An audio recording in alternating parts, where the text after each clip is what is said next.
Muli, magandang gabi po sa inyong lahat. Muli nating batiin ang ating inang simbahan ng Happy 2024th birthday of our Holy Mother Church. Palakpakan natin ang Panginoon. So, thank you for coming sa ating yearly Pentecost Vigil.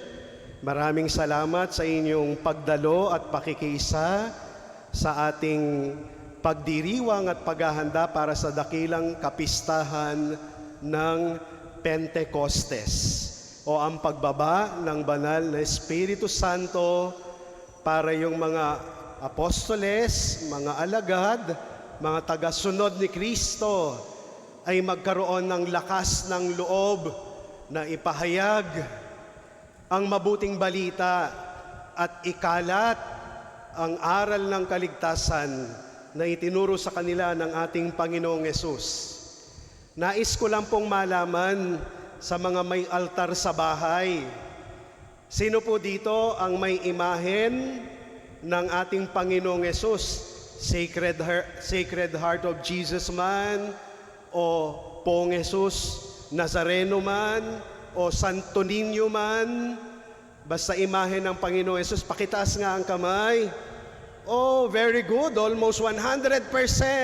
Palakpakan natin ang mga may image na ating Panginoong Hesus. Sino naman ang may imahen ng mahal na ina?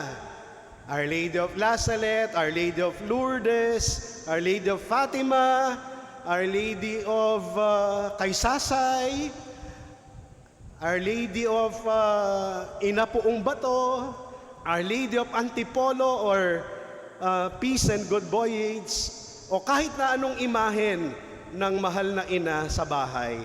Pakitaas nga ang kamay. Oh, almost 100% din uli. Very good.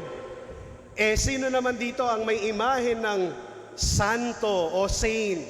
Padre Pio, San Lorenzo, Pedro Calungsod, Saint Thomas, Saint John Paul II, Saint John Marie Vianney, o ng sino mang paborito nyong santo. Pakitaas ang kamay. Marami pa rin, marami pa rin. Very good. Sino dito ang may mga imahen ng angels? Angel Gabriel, Angel Raphael, Angel Michael, Angel Lou? May angel na imahen o estatwa.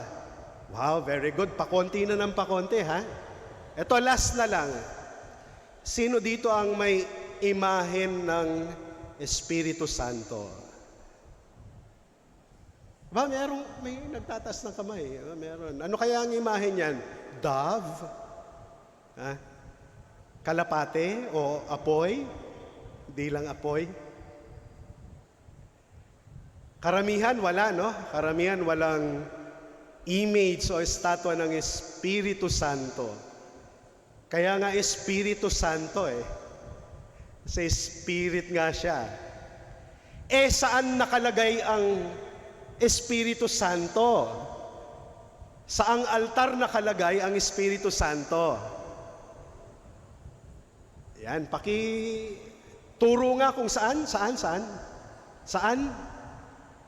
Kung saan kayo nagtututuro. Wala naman. Yun ba? Andun ba yung kalapa? Yun. In the form of a dove. Pero nasa Bible, di ba? Nasa Bible.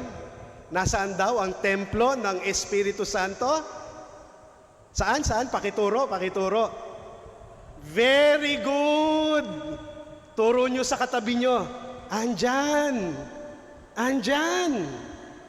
Believe it or not, it's there. It's there. In your heart, in your soul, in your spirit, in your body. Kailan itinatak sa atin? Kailan? Nung tayo ay binyagan at anong sabi sa atin nung ating kumpil? Anong sabi ng bishop? Nakalimutan nyo na, no? Nung pahiran tayo ng langis sa noo, nung last na may kumpil dito, pinagtatawanan ako ni Bishop Gaa. Tawa siya ng tawa, sabi niya, "Huy, Jasper, ang dami namang langis na pinahid mo dun sa mga kinumpilan." Kasi pinatulong niya kami ni Father Job eh. Yung langis na nilagay ko, tumutulo hanggang dito sa ilong. Yung iba nandito na sa kanila. Talagang binasa ko ng langis. At ano ang sinasabi? Receive the gift of the Holy Spirit. Yan, no? Tanggapin ang kaloob ng Espiritu Santo. Kaya tinanggap mo na. Nasa iyo na. Nandyan na. At ano dapat ang ginagawa ng Espiritu Santo sa ating buhay? Sinabi yan ng ating gospel ngayon at napakagandang paalala sa atin. Sabi, ayon sa ating Panginoong Yesus, malakas na sinabi niya, "Ang nauuhaw ay lumalapit sa akin at umiinom." Ayon sa sinasabi ng kasulatan, mula sa puso ng nananalig sa akin ay dadaloy ang tubig na nagbibigay buhay. Yan, no? Tubig na nagbibigay buhay. The cup that gives eternal life. So maiksing-maiksi lang po ang sasabihin ko. Mas mahaba pa yung introduction. The cup of the Holy Spirit. Let us drink the cup of coffee of the Holy Spirit, no? C-U-P, cup, no? Cup, hindi cup na pulis yung C-O-P.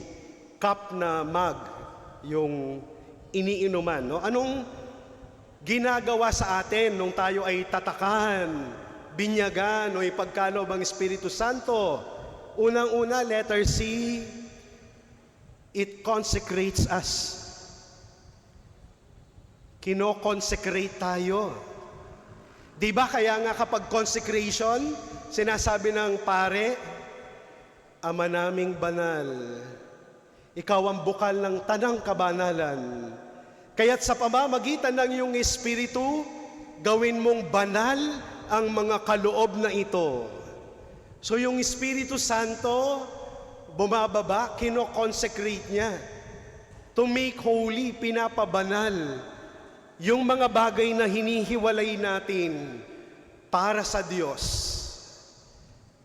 So yun ang unang role ng Espiritu Santo sa atin.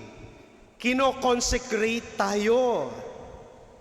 Kaya nga hindi sapat yung dasal na kung yung tatay mo o nanay mo ay sugarol, hindi sapat yung magdadasal ka ng, "Lord, sana po hindi na maging sugarol ang nanay ko. Lord, sana po hindi na maging chismosa ang kapitbahay ko. Lord, sana po hindi na maging madamot ang kapatid ko." Ano ang pinakamagandang dasal? "Lord, pabanalin mo po ang nanay ko. Lord, pabanalin mo po ang asawa ko. Lord, consecrate my neighbor. I consecrate to you, my loved one." Kasi ang taong kinonsecrate at pinabanal, magsisinungaling pa ba? Magsusugal pa ba? Kaya nga kanina sa kasal, o sa kahapon yata yung kasal ko, at I'm starting to say sa mga kinakasal ko, "Alam mo, maganda na yung asawa mo, pinagdadasal mo maging holy husband o holy wife eh." Kasi nga kapag naging holy, lolokohin ka pa ba niyan? Kung holing tao na, nagdadasal na, nananalangin, may malalim na pananalig, pinabanal na ng Diyos, be-break pa ba niya ng puso mo? So the Holy Spirit consecrates us.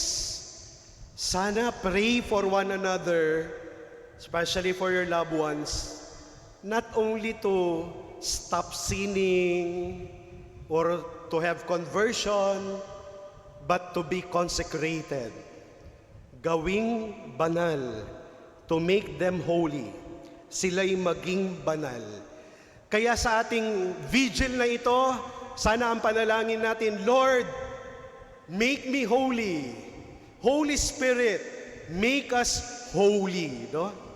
Pangalawa, letter U, ang ginagawa ng Espiritu Santo, it unites us. Siya ang tagatali, taga-konekta. Actually, siya nga yung love na sinasabi na nagko-connect sa Father and the Son. So the Holy Spirit unites us, binds us. Kaya nga tayo nandito kahit magkakaiba tayo ng pamilya, yung mga iba nakita ko, hindi naman dito parokya, pero we are united by this Spirit. So kung merong division sa family, kung merong division sa workplace, kung merong division sa community, kung merong division sa organization, pray to the Holy Spirit. Holy Spirit, unite us, bind us with your love. At panghuli, letter P, ito ang pinakamahalagang ginagawa ng Espiritu Santo sa atin, at sana lagi nating tatawagin ang presensya ng banal na Espiritu Santo dahil it, letter P, protect us. Protect us from the evil one. Yung Espiritu Santo ay power na parang sa electric fan, hindi natin nakikita pero pinapalamig tayo, pinapapresko tayo. Parang lamig ng aircon, naririnig natin yung tunog ng aircon, nakikita natin yung kuryente doon sa ilaw na maliit ng aircon, pero yung lamig na binubuga nito, di natin nakikita pero pinapalamig tayo. It is the same with the Holy Spirit. Di natin nakikita yung Espiritu Santo, isa palang malaking bantay sa atin. Siya pala ang nagtataboy ng mga evil spirits sa paligid natin. At siya din ang nagtutulak, nagdadala sa atin. Kaya tayo nandito to protect us from the evil one. Para hindi tayo mas-snatch. Imbes na nasa SM tayo, nanonood ng Netflix, or maagang magpapahinga, dinala tayo ng Espiritu Santo dito to protect us from any sin that would lead us away from Jesus. So tonight, let us drink from the cup of the Holy Spirit as we celebrate Pentecost Sunday, as we join this vigil. Let us drink the cup of the Holy Spirit so that He will consecrate us, He will unite us, and He will protect us. Amen.